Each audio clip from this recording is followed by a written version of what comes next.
اعوذ باللہ من الشیطان الرجیم، بسم اللہ الرحمن الرحیم۔ السلام علیکم ناظرین، میں ہوں آپ کا میزبان Mirza Nadeem Baig, program views on news with Mirza Nadeem Baig میں۔ ناظرین محترم، آج 13 مئی 2021 ہے اور جمعرات کا روز ہے۔ جمعرات کے روز کے خبرنامے کے ساتھ آپ کی خدمت میں حاضر ہوں۔ جیسا کہ آپ جانتے ہیں کہ ہمارے خبرنامے میں اسپین، یورپ اور دوسرے ملکوں کی خبریں بھی شامل ہوتی ہیں۔ آج کی سب سے پہلی خبر کا تعلق عید الفطر سے ہے۔ اللہ اکبر اللہ اکبر اللہ اکبر۔ مسلم دنیا کے بیشتر ممالک اور یورپ کے ملکوں میں مقیم مسلمان آج عید الفطر منا رہے ہیں۔ کرونا کی وبا اور حالیہ ہفتے کے دوران فلسطینی اسرائیلی تنازع کی وجہ سے کئی ممالک میں عید کا روایتی جوش و خروش نہیں ہے۔ لوگ گھروں پر رہ کر سادگی سے یہ تہوار منا رہے ہیں۔ بڑے اجتماعات اور تقریبات وغیرہ ممنوع ہیں، جبکہ پاکستان اور انڈونیشیا جیسے ملکوں نے سفری پابندیاں بھی عائد کر رکھی ہیں۔ بارسلونا اور اسپین کے تقریباً سبھی شہروں میں عید کے اجتماعات ہوئے۔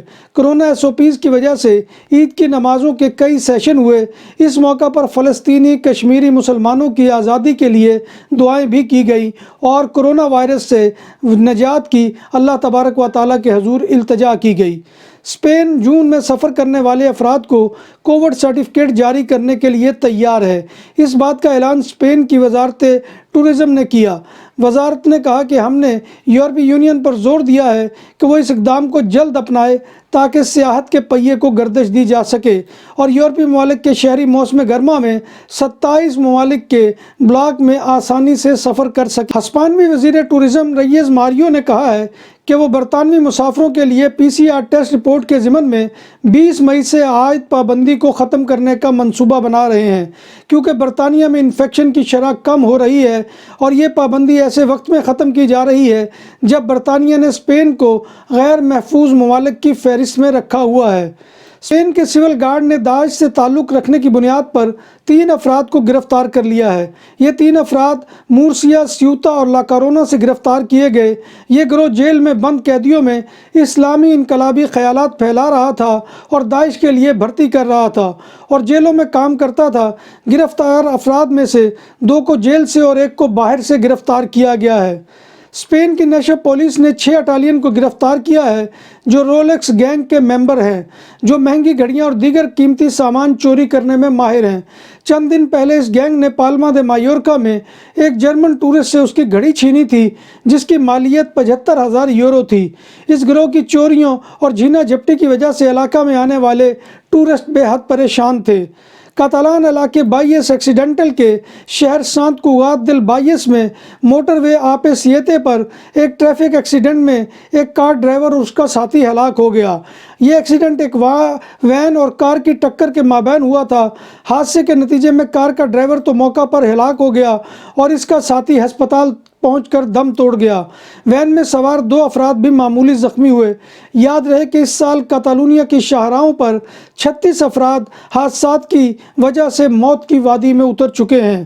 یورپی یونین کے سابق اعلیٰ عہدیدار شیل بارنیے کا کہنا ہے کہ آئندہ 3 سال سے 5 سال کے لیے فرانس کے لیے غیر یورپی مہاجرین کے لیے امیگریشن کو بند ہونا چاہیے اور شنگن نظام کے تحت رکن ملکوں کے درمیان آزادانہ نقل و حرکت پر نظر ثانی کی ضرورت ہے۔ ان کا کہنا تھا کہ امیگریشن اور دہشت گرد نیٹ ورکس کے درمیان روابط ہیں۔ ان کا کہنا تھا کہ دہشت گرد تارکین وطن کے بہاؤ میں شامل ہو گئے تھے۔ فلسطین میں اسرائیلی جارحیت کی تازہ لہر میں اب تک 83 فلسطینی شہید اور 6 اسرائیلی شہری ہلاک ہو چکے ہیں۔ شہید ہونے والوں میں 25 فلسطینی بچے بھی شامل ہیں۔ اسرائیل نے غزہ میں سینکڑوں فضائی حملے کیے اور منگل اور بدھ کے روز کئی منزلہ عمارتوں کو تباہ کر دیا۔ اسرائیل نے آج صبح جب فلسطینی عید کی نماز کی تیاریاں کر رہے تھے، غزہ پر فضائی بمباری شروع کر دی، جس سے شہر کے بیچ واقع ایک 6 منزلہ عمارت بھی تباہ ہو گئی۔ غزہ پر اسرائیلی حملے جاری ہیں، جس کے باعث برطانوی ایئر لائنز کی اسرائیل کے لیے پروازیں منسوخ کر دی گئی ہیں۔ اس سے قبل غزہ پر اسرائیلی حملوں کے باعث امریکہ کی 3 ایئر لائنز بھی اسرائیل کے لیے اپنی پروازیں منسوخ کر چکی ہیں۔ اسرائیلی فوج کے حملوں میں اب تک 25 بچے شہید ہو چکے ہیں، جبکہ قدس نیٹ ورک نے غزہ میں اسرائیلی بمباری سے شہید ہونے والے 11 سالہ حمزہ کی تصویر شائع کی ہے۔ تصویر میں دیکھا جا سکتا ہے کہ شہید 11 سالہ حمزہ کفن میں لپٹا ہوا بھی مسکرا رہا ہے اور شہید بچے کے چہرے پر مسکراہٹ کے ساتھ ساتھ اطمینان بھی ہے۔ عالمی ادارہ صحت کا کہنا ہے کہ انڈیا میں کرونا وائرس کی وبا میں تیزی لانے والی قسم 50 ممالک میں پائی گئی ہے۔ انڈیا میں کرونا وائرس سے ہلاک ہونے والوں کی تعداد 2.5 لاکھ سے تجاوز کر چکی ہے۔ خدشہ ظاہر کیا جا رہا ہے کہ 1 ارب اور 30 کروڑ آبادی والے اس ملک میں اموات کی تعداد اس سے کہیں زیادہ ہو سکتی ہے۔ تازہ ترین اعداد و شمار کے مطابق کووڈ کے تقریباً نصف نئے کیسز اب بھارت کے دیہی علاقوں میں پائے جاتے ہیں۔ یہ بات درست ہے کہ ممبئی اور دہلی جیسے شہروں میں انفیکشن کی شرح میں کچھ کمی درج کی گئی ہے، تاہم مجموعی صورتحال میں کوئی خاص بہتری نہیں آئی ہے۔ تازہ ترین اعداد و شمار کے مطابق متاثرین کی تقریباً 45% کیسز اب دور دراز کے دیہی اضلاع سے آ رہے ہیں، جہاں صحت کی سہولیات تقریباً نہ ہونے کے برابر ہیں۔ انڈیا نے اپنی 1 ارب 30 کروڑ کی آبادی میں سے 3% لوگوں کی مکمل ویکسینیشن کرائی ہے، تاہم ویکسین لگوانے کے 2 ہفتے بعد بھی لوگوں کے کرونا وائرس سے متاثرہ ہونے کی اطلاعات ہے اور ان کیسز کی تعداد میں اضافہ دیکھنے میں آ رہا ہے۔ جب بات ہو 100% حلال کھانوں کی تو ایک ہی نام، عادل تندوری ریسٹورنٹ۔ بارسلونا میں مہمان نوازی کا پہلا نام عادل تندوری ریسٹورنٹ، بر صغیر کے روایتی حلال کھانوں کا مرکز۔ گرل تندوری روسٹ، چکن اور مٹن ٹکا، سبزیاں اور تڑکے والی دالیں، رس ملائی اور فالودہ۔ قاری عبد الرحمن کی فخریہ پیشکش، غریب و امیر کے لیے۔ بارسلونا کے قلب میں واقع عادل تندوری ریسٹورنٹ کا یہ استے نمبر 9 نزد دراسانہ ہاسپٹل، بارسلونا۔ نیپال کے طبی حکام نے بتایا ہے کہ ملک کے جنوبی صوبے لیمنی میں کرونا کے کم از کم 16 مریض آکسیجن کی کمی کے باعث ہلاک ہو گئے ہیں۔ صوبے میں کرونا کے مریضوں کی تعداد میں تیزی سے اضافہ ہو رہا ہے اور ہسپتال حکومت سے ضروری ادویات اور آکسیجن کی فراہمی کا مطالبہ کر رہے ہیں۔ دنیا بھر میں 11 مئی تک عالمی وبا کرونا وائرس سے بچاؤ کی ویکسین کی 1 ارب 34 کروڑ خوراکیں لگائی جا چکی ہیں۔ غیر ملکی میڈیا کے مطابق چین میں سب سے زیادہ 34 کروڑ 27 لاکھ اور امریکہ میں ویکسین کی 26 کروڑ 31 لاکھ خوراکیں لگائی جا چکی ہیں۔ اٹلی میں ایک ٹرینی نرس نے غلطی سے 23 سالہ لڑکی کو ویکسین کی پوری بوتل لگا دی، تاہم جلد ہی اسے اپنی غلطی کا احساس ہوا اور اس نے سینئر افسران کو مطلع کیا، جس کے بعد ڈوز لگوانے والی لڑکی کو ICU میں منتقل کر دیا گیا۔ فائزر بایو این ٹیک کے ویکسین کی پوری بوتل لگانے میں 6 ڈوزز کے برابر ہوتی ہے، یعنی ایک بوتل سے 3 افراد کو ویکسین لگائی جا سکتی ہے۔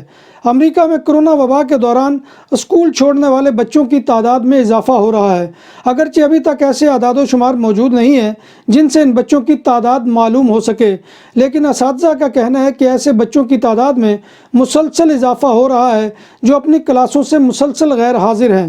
زمبابوے کے ایک ایسے شخص سے ملیے جس کی 16 بیویاں اور 151 بچے ہیں، مگر وہ اس تعداد کو مزید بڑھانے کے خواہاں ہیں۔ جی ہاں، واقعی 66 سالہ میشیک کا ارادہ بھی رکنے کا نہیں ہے، بلکہ وہ 17ویں شادی کے لیے تیار ہیں۔ ان کا کہنا ہے کہ اگر ممکن ہو سکا تو اس کی تعداد 100 بیویوں اور 1000 بچوں تک لے جائیں گے۔ میشیک ایک ریٹائر فوجی ہیں اور ان کا کہنا ہے کہ وہ کوئی ملازمت یا کام نہیں کرتے، بلکہ ان کی فل ٹائم جاب بیویوں کو خوش رکھنا ہے۔ میشک کے بچوں کی تعداد لگ بھگ 14 فٹ بال ٹیموں کے برابر ہے اور ان کی بدولت وہ کافی پرتعیش زندگی بسر کر رہے ہیں۔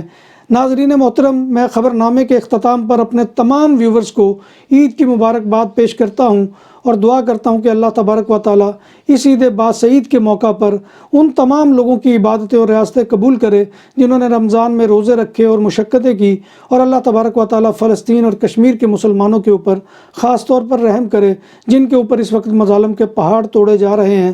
ناظرین محترم، آخر میں آپ سے وہی گزارش ہے کہ آپ ہمارے چینل BBC اپڈیٹ TV کو سبسکرائب کریں، اس کے پروگرام کو لائک کریں، اور پروگرام اگر پسند آئے تو دوستوں میں شیئر کریں، اور کمنٹ باکس میں آ کر کمنٹ کرنا مت بھولیے، کیونکہ آپ کا کمنٹ کرنا وہ ہماری عزت افزائی، حوصلہ افزائی کا بہت بڑا ذریعہ ہوتا ہے۔ تو اللہ تبارک و تعالیٰ سے دعا ہے کہ وہ ہمیں ایمان اور صحت کی سلامتی کے ساتھ زندہ رکھے۔ اسی دعا کے ساتھ اپنے میزبان مرزا ندیم بیگ کو اجازت دیجیے۔ انشاءاللہ کل پھر دوبارہ پروگرام میں نئی خبروں اور نئے موضوعات کے ساتھ ملاقات ہوگی۔ تب تک اللہ حافظ۔